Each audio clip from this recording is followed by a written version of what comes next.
जय हिंद दोस्तों, मैं शशांक अपने YouTube चैनल एस्किन डिफेंस एजुकेशन पर आप लोगों का स्वागत करता हूं। स्टूडेंट्स, चाहे इंडियन एयरफोर्स हो, इंडियन नेवी हो या इंडियन रेलवे हो या वाई एग्जाम जिसमें फिजिक्स आती हो, उसके लिए यह वीडियो बेहद महत्वपूर्ण साबित होगा। स्टूडेंट्स, मैं आपके लिए टॉप 10 फिजिक्स क्वेश्चन सीरीज का पार्ट 5 लेकर आया हूं, जो कि बेहद इंपॉर्टेंट है।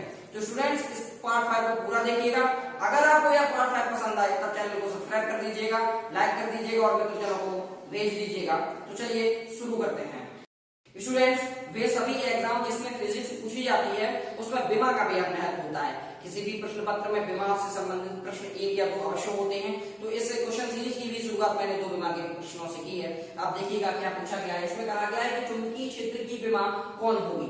तो स्टूडेंट्स, सबसे पहले अगर हमें किसी की भी बीमा निकालनी होती है तो उसका हमें फॉर्मूला याद होना अत्यंत आवश्यक होता है। तो स्टूडेंट्स, मैं आपको बताना चाहूंगा जो चुंबकीय क्षेत्र आपका होता है, चुंबकीय क्षेत्र की स्टूडेंट्स बीमा क्या होती है। तो चुंबकीय क्षेत्र के बारे में आप जानते हैं। चुंबकीय क्षेत्र का जो मात्रक होता है उसे हम कहते हैं newton upon ampere into metre.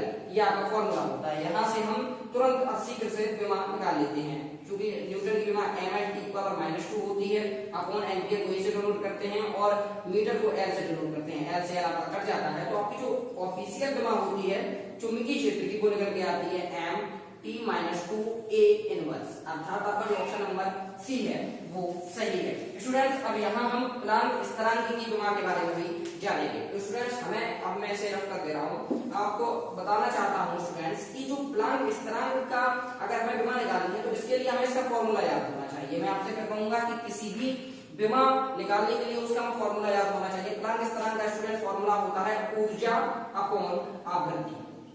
Students, आपको पता होना चाहिए जो ऊर्जा की बीमा काल के बराबर होती है और काल और ऊर्जा की बीमा होती है m/2 आवृत्ति की बीमा स्टूडेंट्स होती है। आवृत्ति का फॉर्मूला क्या होता है? आवृत्ति बराबर आवर्तकाल होता है, यानी कि t इनवर्स होता है। तो यहाँ से आप t इनवर्स रख लीजिएगा।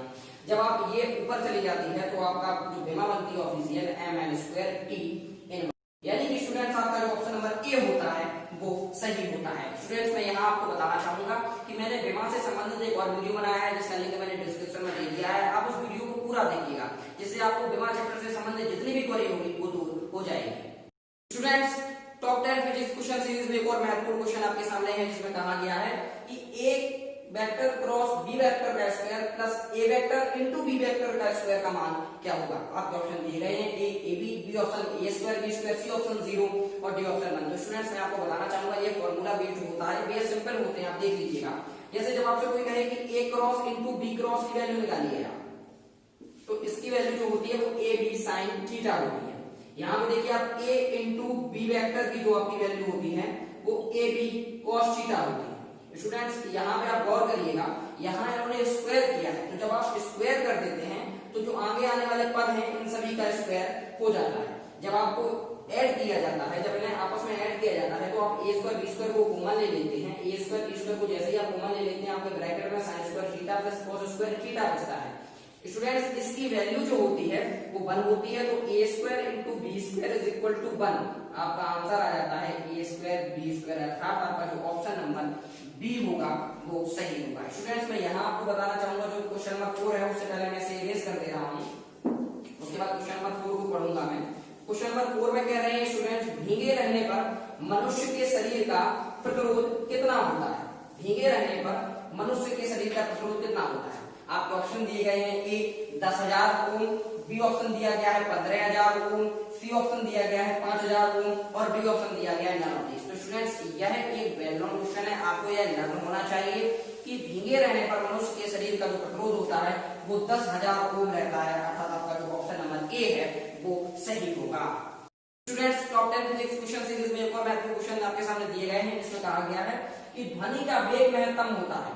आपके ऑप्शन दिए गए हैं ए निर्वात में, बी हवा में, सी द्रव में और डी लोहे में। स्टूडेंट्स, मैं आपको यह बताना चाहूंगा यह जो मैंने क्वेश्चन दिया है यह बेहद इंपॉर्टेंट और कई विभिन्न परीक्षाओं में पूछा भी गया है और बेहद सिंपल भी है। तो ध्वनि का वेग स्टूडेंट्स महत्तम होता है लोहे में। इसका कारण यह होता है कि लोहे में जो अणु होते हैं वो अत्यधिक पास होते हैं। जब लोहे को पीटा जाता है तो उसमें ध्वनि अन्य जैसे कि आपके निर्वात है या हवा है या द्रव में, इन सबसे ज्यादा लोहे में होती है। हम अगले क्वेश्चन की ओर चलते हैं, जिसमें हमसे कहा है कि यदि W बराबर 0, यहाँ W स्टूडेंट्स कार्य को प्रदर्शित करता है वर्ग को, यदि W बराबर 0 तो विस्थापन एवं बल के बीच का कोण क्या होगा। तो स्टूडेंट सबसे पहले हमें बल का कोण बल ज्ञात होना चाहिए, उसका फॉर्मूला क्या होता है जिसमें विस्थापन और बल दोनों आते हैं। तो स्टूडेंट आप देख लीजिएगा, फॉर्मूला होता है W is equal to f x cos theta.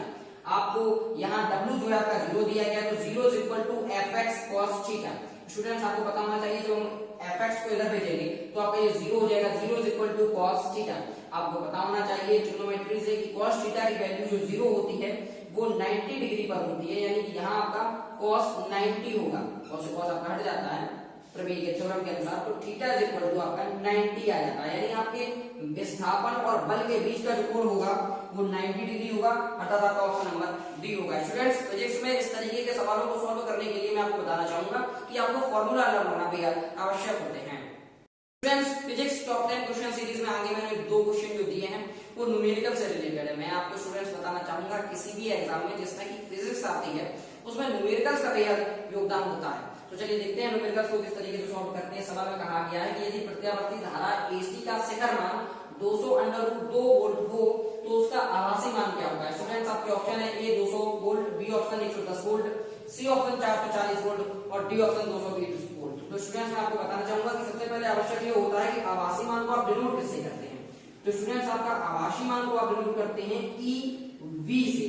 EV is equal to E0 upon √2 आपका ये फॉर्मूला होता है। तो आप EV is equal to E0 आपका शिखर मान होता है, आप यहाँ पर वैल्यू रख दीजिएगा उसकी 200√2 अपॉन √2, √2 से √2 कट जाते हैं, तो EV इज इक्वल टू यानी कि आभासी मान आपका 200 वोल्ट आ जाता है, अर्थात आपका जो ऑप्शन नंबर यहाँ से ए है वो सही होगा। स्टूडेंट्स मैं आपको अगले क्वेश्चन की ओर ले चल रहा हूँ, जिसमें कहा गया है कि यदि 10 मीटर तरंग दैर्घ्य वाली ध्वनि का वेग ज्ञात कीजिए यदि उसकी आवृत्ति 32 हर्ट्ज हो। तो स्टूडेंट्स आपको पता होना चाहिए कि ध्वनि का वेग का फॉर्मूला क्या होता है। आप जानते हैं ध्वनि का वेग v बराबर n लैम्डा होता है। ध्वनि के वेग का फॉर्मूला v बराबर n लैम्डा होता है। तो v is equal to n की वैल्यू आपकी 32 दे रहे हैं आवृत्ति, और आपको जो तरंग दैर्घ्य है वो 10 दे रहे हैं। जब आप इसका मल्टीपल करिएगा तो 320 आ जाता है मीटर पर सेकंड, अर्थात आपका जो ऑप्शन नंबर सी होगा वो सही होगा। स्टूडेंट्स मैं यहाँ आपको बताना चाहूंगा कि फिजिक्स में जो न्यूमेरिकल्स होते हैं उन्हें सॉल्व करने के लिए उनका फॉर्मूला लर्न होना अत्यंत आवश्यक होता है, जो कि बेहद महत्वपूर्ण होता है।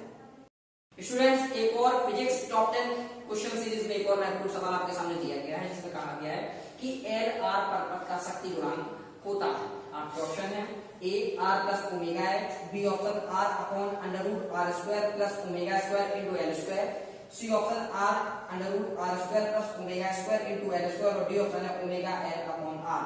तो स्टूडेंट्स आपको पता होना चाहिए L R परपथ का जो शक्ति गुणांक होता है वो R upon R square plus omega square plus L square होता है, अर्थात आपका जो ऑप्शन नंबर बी सही है। स्टूडेंट्स मैं बताना चाहूंगा फिर से आपको कि अगर आपको फिजिक्स के टेस्ट में अच्छे मार्क्स लाने हैं तो आपको फॉर्मूला कंठस्थ याद होने चाहिए।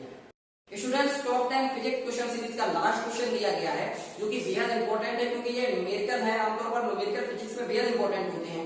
तो चलिए देखते हैं, जिसमें कहा गया है एक लेंस की फोकस दूरी 2.5 सेंटीमीटर है, यदि इसके द्वारा बना प्रतिबिंब स्पष्ट दृष्टि की न्यूनतम दूरी 25 सेंटीमीटर पर बन रहा है तो लेंस की आवर्धन क्षमता क्या होगी। स्टूडेंट्स आपके इसमें ऑप्शन दिए गए हैं A 10, B ऑप्शन 9 दिया गया है, C ऑप्शन में 11 दिया गया है और D ऑप्शन में 5 दिया गया है।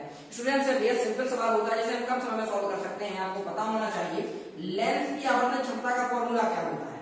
लेंस की आवर्धन क्षमता का फॉर्मूला स्टूडेंट्स क्या होता है, मैं आपको बताऊंगा कि लेंस की आवर्धन क्षमता का जो फॉर्मूला होता है स्टूडेंट्स वो होता है 1 प्लस D अपॉन F, जहां D आपकी स्पष्ट दृष्टि की न्यूनतम दूरी है और F आपका फोकस दूरी है। आप रख लीजिए आप, तो 1 प्लस यहाँ D में 25 दिया गया है, फोकस दूरी 2.5 दी गई है, आपने रख लिया। जब आप इसे सॉल्व करते हैं तो 1 प्लस आप यहां से दशमलव हटाते हैं तो ऊपर एक 0 में ऐड कर देते हैं अपॉन 25।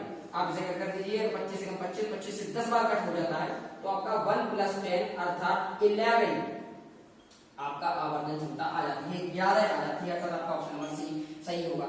स्टूडेंट्स मैं यहाँ आपको एक बात बताना चाहूंगा कि इंडियन एयरफोर्स, इंडियन रेलवे या अन्य परीक्षाएं जिसमें कि फिजिक्स पूछी जाती है, इन सभी के लिए मैंने फिजिक्स क्वेश्चन सीरीज के 4 पार्ट बनाए हैं टॉप 10 क्वेश्चन सीरीज के, जिनके लिंक भी मैंने डिस्क्रिप्शन में दे दिए हैं। तो स्टूडेंट्स यदि आपको ये क्वेश्चन सीरीज पसंद आई हो तो तो मेरे चैनल एस्किंग डिफेंस एजुकेशन को सब्सक्राइब कर लीजिएगा अगर आपको ये पसंद आई हो, और अपने मित्रजनों को शेयर कर दीजिएगा, लाइक कर दीजिएगा, और आपने पूरा वीडियो देखा इसके लिए सहर्दय धन्यवाद।